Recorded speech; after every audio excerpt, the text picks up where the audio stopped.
January 17, 2026. The Persian Gulf wakes before the sun. Petty Officer Daniel Reeves stands on the cold steel deck of the destroyer USS gravely staring into the dark water. The sea is calm, but no one trusts calm water in this part of the world. Somewhere beyond the horizon lies Iran. Reeves adjusts the strap of his helmet. The radar tower hums above him, a constant mechanical heartbeat. Sailors move quietly across the deck, their boots ringing against metal. No one laughs. No one talks much anymore. They all know why they're here. For months, tensions between United States forces and Iranian naval units have spiraled out of control. All tankers attacked, drones shot down, missiles moved to the coast. Now both sides are waiting for the first mistake. Reeves watches the eastern horizon slowly turn gray. Coffee. A voice mutters behind him. It's Chief Morales, holding two steaming cups. Reeves takes one. Thanks. They drink in silence. Finally Morales speaks. You think it happens today?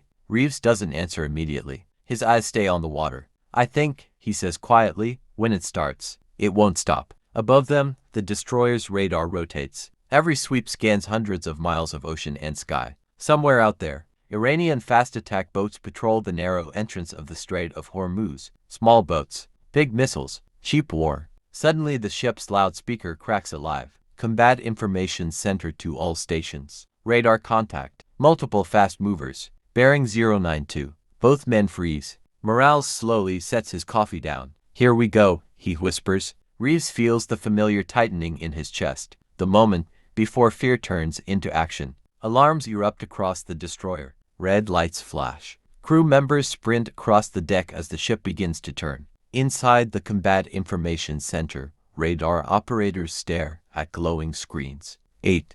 No. 12 contacts. Moving fast. Too fast for fishing boats. The officer of the deck speaks into the radio. Unidentified vessels approaching coalition naval group. You are entering a restricted zone. Alter course immediately. Static answers. Then one radar operator leans closer to his screen. Sir, his voice is tight. They just launched something. For half a second, the room goes completely silent. Then the console screams, missile track detected, and far out over the black water, the first flames of war ignite.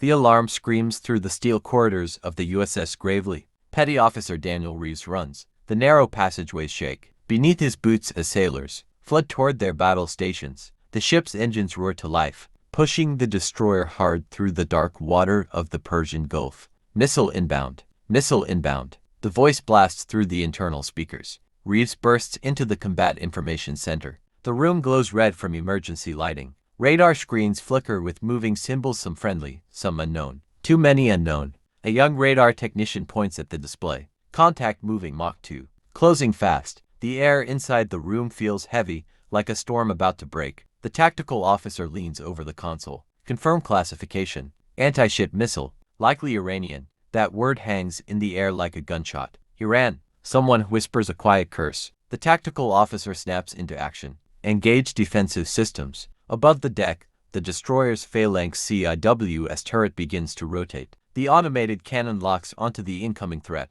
Reeves watches the screen. The missile icon moves faster. Closer. 20 miles. 15. 10. The tactical officer grips the edge of the console. Fire. The night explodes with gunfire. The phalanx cannon unleashes a violent stream of tungsten rounds into the sky. The weapon fires so fast it sounds like a mechanical scream. Tracers rip across the darkness. Every sailor on deck looks up. Then, a bright flash in the sky. The missile disintegrates into burning fragments, scattering across the ocean. Cheers erupt across the ship, but the celebration dies almost instantly. More launches. The radar technician shouts. 3 new missile tracks appear. Reeves stares at the screen. Jesus! The tactical officer turns toward the communications operator. Broadcast warning to all coalition vessels. The radio crackles to life. This is United States Naval Command. Multiple hostile missile launches confirmed in the Strait of Hormuz. All ships prepare for engagement. Outside, the destroyer cuts through the dark waves, its radar sweeping the battlefield. Across the horizon, faint lights begin to appear. Dozens of them. Fast attack boats. Small, fast, deadly. Iranian swarm tactics. Morales appears beside Reeves again, staring at the screen. How many is that? Reeves counts the radar contacts. 20, 30, still appearing. Too many. Reeves mutters. Then the radar operator's voice cuts through the room again. New contact. Where? The operator zooms the radar image. The object moves far faster than the boats. Much faster. Ballistic trajectory. The technician's voice trembles. Sir, that's not a boat. The tactical officer slowly realizes what he's seeing. A missile. Not anti-ship. Not cruise. Something bigger. The room goes silent again, because everyone in that room understands exactly what it means. The war just escalated, and the next strike might not be aimed at a ship. The radar screen glows like a battlefield map. Inside the Combat Information Center of the USS Gravely, every eye locks onto a single blinking symbol racing across the display. Petty Officer Daniel Reeves leans closer. The track is climbing. Fast. Too fast for any cruise missile. Confirm trajectory, the tactical officer orders. The radar technician's fingers move quickly across the keyboard. Numbers scroll across the screen. Altitude, velocity, impact prediction. His face drains of color. Sir, ballistic profile confirmed. No one speaks for a moment, because ballistic missiles mean one thing: escalation. The officer exhales slowly. Origin. The technician zooms out the radar map. A launch point flashes along the southern coast of Iran. Reeves feels his stomach tighten. They're not targeting ships. Morales murmurs beside him. The radar computer updates the trajectory again. A red line stretches across the digital map, past the Naval Task Force, past the Strait of Hormuz, further south, toward a massive American installation on the coast of Bahrain.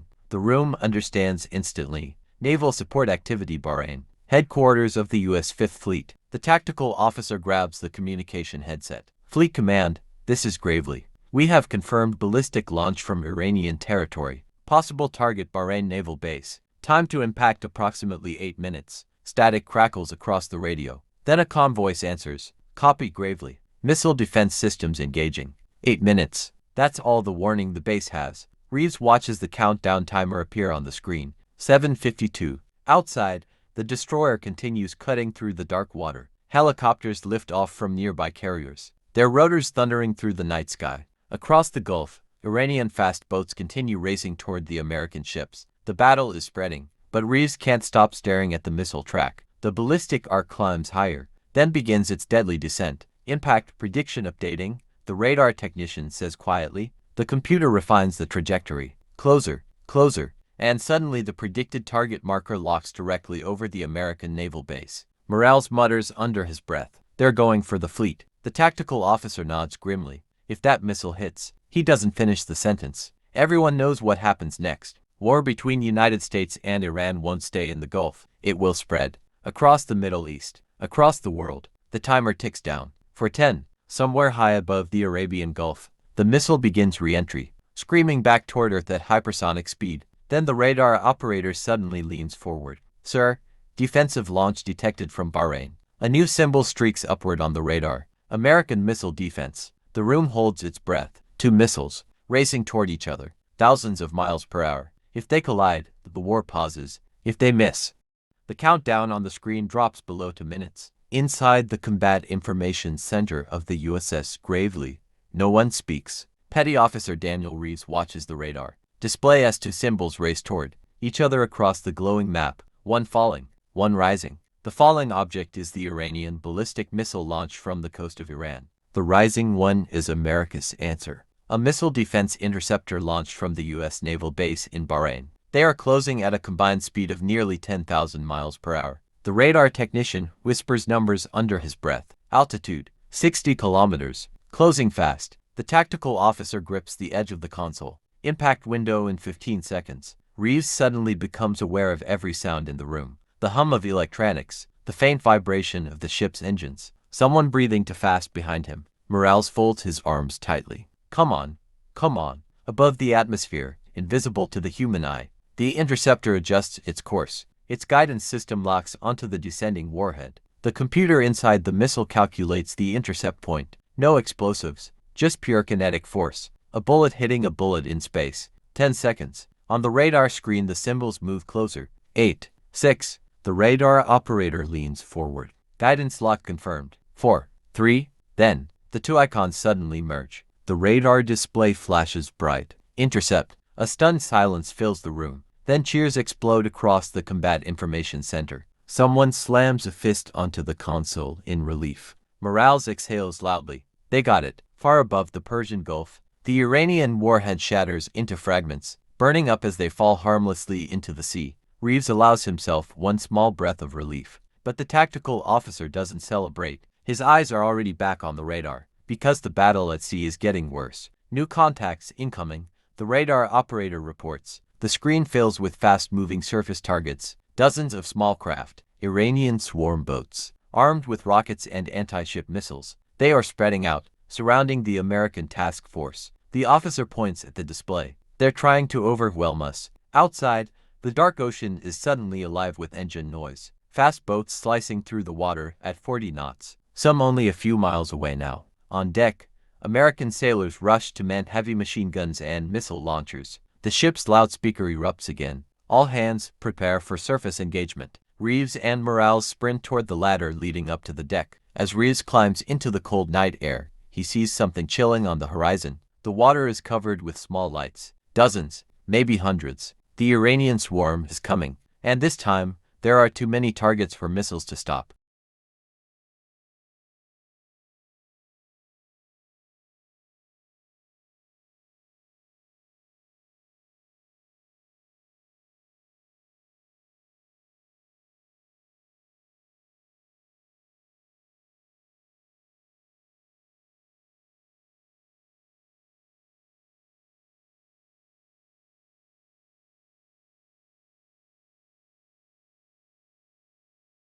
The night ocean explodes into motion. Petty Officer Daniel Reeves bursts onto the deck of the USS. Gravely, just as the first warning flares light up the sky, white fire hisses upward, turning the dark waters of the Persian Gulf into a ghostly battlefield. And suddenly everyone can see them. Dozens of fast boats racing across the waves. Small, low, fast enough to dodge missiles. Reeves grabs the grips of a mounted M2 Browning machine gun, its heavy metal frame vibrating as the ship cuts through the water. Beside him, Chief Morales chambers around into the weapon. Range, a sailor shouts from the radar relay. 2 miles and closing. Reeves squints through the night optics. Now he can make them out clearly. Long narrow hulls, multiple outboard engines screaming, men standing behind mounted rocket launchers, Iranian Revolutionary Guard naval units. For months, American intelligence warned this could happen. Swarm tactics, cheap boats, dozens attacking at once, overwhelmed the defenses. Reeves tightens his grip. The loudspeaker crackles again.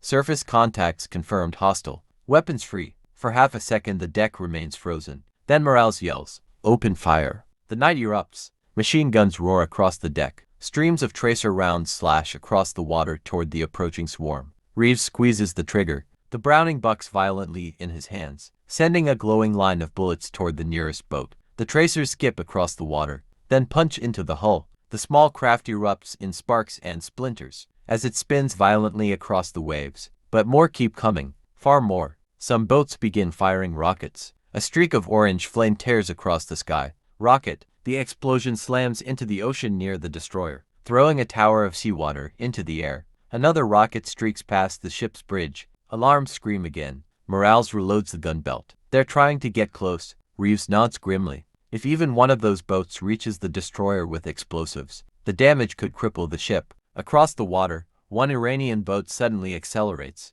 straight toward them, its engine screaming at full throttle. Reeves tracks it with the machine gun, but something is wrong. The boat isn't firing rockets. It's not turning. It's coming directly at the destroyer. Full speed. Morales stares through his binoculars. Then his voice drops. "Oh God." Reeves fires again, bullets ripping across the water. But the boat keeps coming, because now they can see what's packed inside the hull. Barrels, explosives, a suicide attack boat, and it's less than 300 yards away.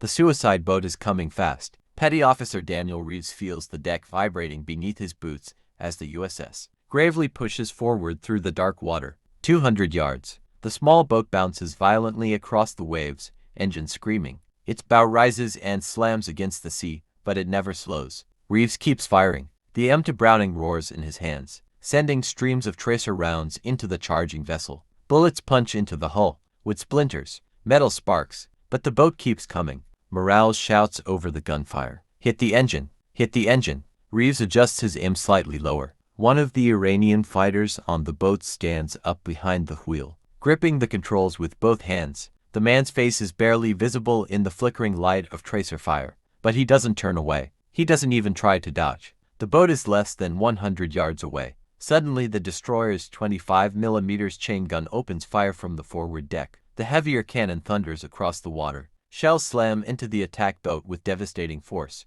The hull shatters. Fuel ignites. For a moment the boat disappears behind a cloud of flame and smoke. Reeves stops firing. Everyone watches. Then, the burning wreck veers violently to the side. Its engines finally die. The crippled boat drifts across the waves, engulfed in flames, exploding seconds later in a violent orange fireball. The shockwave ripples across the water. Morales exhales hard. That was too close. But the battle isn't over. Reeves turns back toward the sea. The swarm is still coming. Across the dark horizon, dozens of small attack boats continue racing toward the American fleet from the coast of Iran. And now the U.S. warships are fighting back with everything they have. Missile launchers fire. Helicopters sweep low over the water, unleashing rockets into clusters of boats. The Persian Gulf has turned into a burning battlefield. Then the ship suddenly lurches. A violent explosion erupts somewhere off the starboard side. Reeves nearly loses his balance. What was that? A sailor points across the water. Frigate hit. Reeves looks through the smoke and chaos.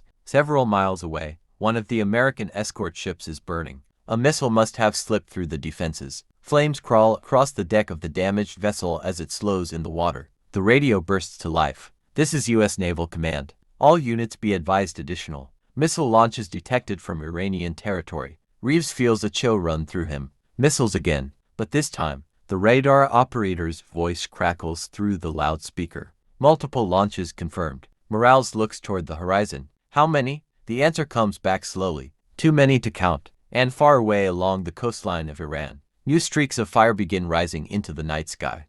The horizon burns. Petty Officer Daniel Reeves stares east across the Persian Gulf, his machine gun still hot in his hands. For a moment the chaos of the swarm attack fades behind something far worse. Lines of fire are rising into the sky. Missiles. Not one, not two, dozens. They climb like flaming spears from the coastline of Iran, arcing upward into the black sky before disappearing into the upper atmosphere. Morales lowers his binoculars slowly. That's not a naval strike, he mutters. Reeves already knows. This is something bigger. Behind them, the loudspeaker crackles again. Attention all stations. Multiple ballistic launches confirmed from Iranian territory. Fleet command assessing targets. Reeves feels the cold wind cut across the deck. Ballistic missiles mean cities, air bases, airfields, all facilities. The war is spreading. Above the destroyer, radar dishes spin wildly, trying to track dozens of incoming objects. Inside the Combat Information Center, computers begin calculating trajectories.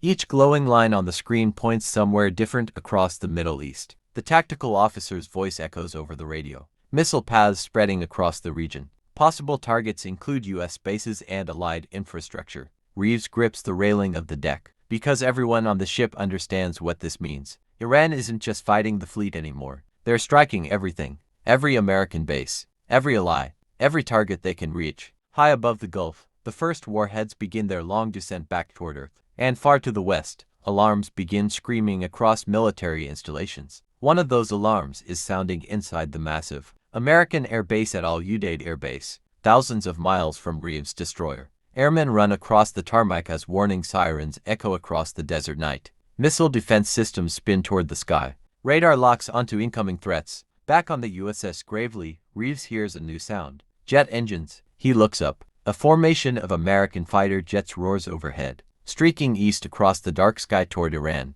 Morales watches them disappear into the distance. Well, he says quietly, there it is. Reeves nods slowly. The retaliation has begun. Moments later the ship's communications officer shouts across the deck. New orders from Fleet Command. Sailors pause to listen. The message comes through loud and clear. All U.S. forces in the region are now authorized for full combat operations. Reeves stares back toward the burning horizon. The missiles continue climbing. The jets continue racing toward Iran. The first night of the war has only just begun. And somewhere ahead of those fighters lies a country preparing to fight back with everything it has. The sky above the Persian Gulf is no longer dark. It burns. Petty Officer Daniel Reeves watches as streak after streak of fire cuts across the heavens. Ballistic missiles descend through the upper atmosphere, their glowing trails tearing open the night. Some are intercepted, some are not. Far to the west, explosions flash across the desert sky above. Al Udeid Air Base, missile defense batteries launch interceptors. White contrails clawing upward to meet the incoming warheads. High above the base, one interception blooms into a brilliant fireball. Another follows, but one missile slips through. A distant flash spreads across the horizon, followed seconds later by a deep rumbling shockwave rolling across the desert. Reeves doesn't see the impact, but everyone on the ship knows it happened. Back on the deck of the USS Gravely, the battle at sea continues. Machine guns thunder. Helicopters slash across the waves, firing rockets into clusters of Iranian fast boats. The ocean is littered with burning wreckage, but still the attacks keep coming. Reeves scans the horizon through night optics. Fewer boats now, but the war has already grown beyond the small patch of water. Above them, the thunder of jet engines returns. A wave of American strike aircraft roars across the sky, flying east toward the mountains and deserts of Iran. Fighter escorts surround them. Bombers follow behind. Morales watches the formation disappear into the darkness. That's the first strike package, he says quietly. Reeves nods. Somewhere ahead of those jets lie radar stations, missile batteries, airfields. Targets chosen hours ago. Targets that will burn before sunrise. The radio crackles again with new intelligence. Coalition command confirms multiple Iranian missile strikes across regional bases. Retaliatory operations now underway. Reeves leans against the cold railing of the ship. He realizes something strange. Just a few hours ago, the world was still at peace, tense, uneasy, but not at war. Now the Gulf is on fire. Missiles are falling across the Middle East. Jets are already flying deep into enemy airspace. And somewhere tonight, soldiers on both sides are seeing the same sky filled with burning trails. Morales finally breaks the silence. You think this stops here? Reeves stares toward the distant horizon where the strike aircraft vanished. No, he says quietly, because once nations cross this line, wars don't end quickly. They spread, and as the first bombs of retaliation begin falling across military targets inside Iran, the conflict the world feared for decades has finally begun. The first night of the war is over, but the real war has only just started.